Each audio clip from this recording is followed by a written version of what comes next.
Let's go. I'm about to go off like a weapon. Fuel to the top, got a filled up engine. In my thoughts, obsession. I will not stop, no, I'm never second guessing. I got a God complex. Haters love to hate, but I never feel pressed. Got a lot on my plate, but I never get stressed. I'll take all the pressure like I'm acing this test. Tear it up like I'm Jason. I see the world like it's ready for the taking. I see this place like a game I'm playing. Straight to the bank to collect my payments. No negotiations, it's my way, I was born impatient. And like a damn Freemason, I'll run this nation. They call me a god. They call me a god. They call me a god. Hello guys, welcome to my little review of Dylan's New Nightmare, a short film made by a fan. So it basically continues the story of Wes Craven's New Nightmare.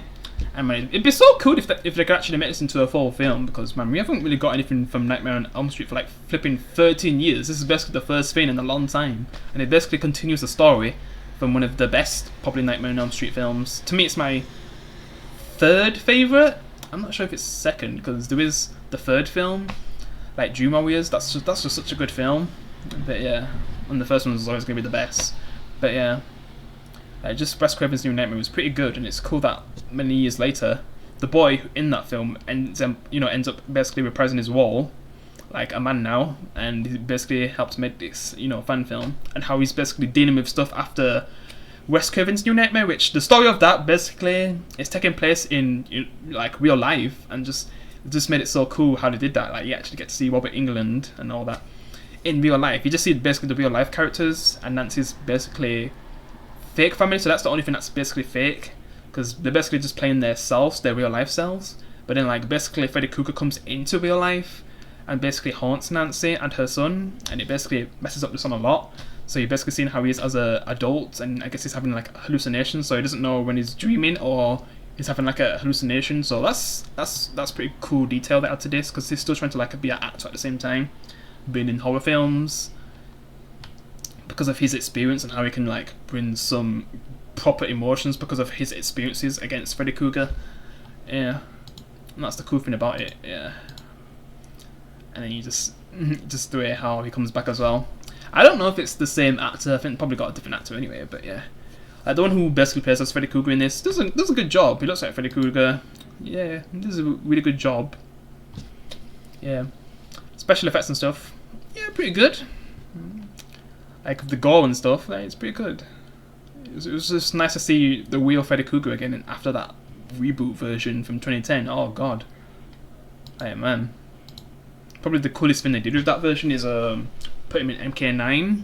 Made him okay, but in the actual movie, him being like a child molester and stuff just went a bit too far. Like my god, instead of like the original story where the parents ended up basically burning him to death because he basically killed their kids or something. Yeah. And yeah, he ends up seeing like some, I think is this his therapist? I think so. Then Freddy Krueger ends up going after her when she's sleeping or something. Because sometimes you can't even tell when people are actually sleeping. But yeah, he ends up going after her and killing her, taking off her arm, which the special effects in that are pretty cool. Yeah. But yeah, it just goes by so fast. Yeah, but they do a pretty good job though, and you just see him like reminiscing on like that classic dinosaur lore. Yeah, it just goes by so fast though, because he's also trying to work up the courage to speak to his mum, and just imagine like if they actually made a movie and it continues from this fan film, it'd be so cool. Yeah, like basically Nancy and her son basically trying to take on Freddy Krueger in real life. Their real life, well, because it's not like he's playing himself. He's still playing basically a fictional character, but in real life, it's kind of meta. If you've watched the film, you kind of understand what I mean. But yeah, and yeah, it kind of goes by so quick though. It's only like 28 minutes. Yeah, and you kind of get to see how they made it too. Yeah, they did a pretty good job. I really hope they could make this into a full movie though, because they've even set up things well too if they actually made a full movie. But yeah, I really do hope it happens though, because this was pretty good. Yeah, I'd love to see a full movie of this. And yeah, that's just my thoughts. What did you think? Did you enjoy it? appreciate you can leave a like. I'll see you in the next one. Peace.